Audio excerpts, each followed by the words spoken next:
আল্লাহ বলে, এ আগুন, আমার খলিল তোমার ভিতরে প্রবেশ করেছে, তার জন্য ঠান্ডাও হয়ো না, গরমও হয়ো না, এরকম একটা সময় তুমি হয়ে যাও।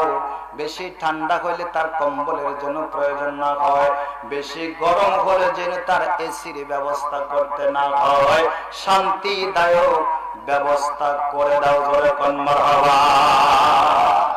আল্লাহ পারে, কথা কয় না পারে। পয়গম্বর জাজি সাল্লাল্লাহু সাল্লাম পিতলের দাগের ভিতরে, কিন্তু পিতলের দাগের ভিতরে হলে কি হবে? পিতলের দাগটা আমার আল্লাহ গিলাসে পরিণত করে দিয়েছে।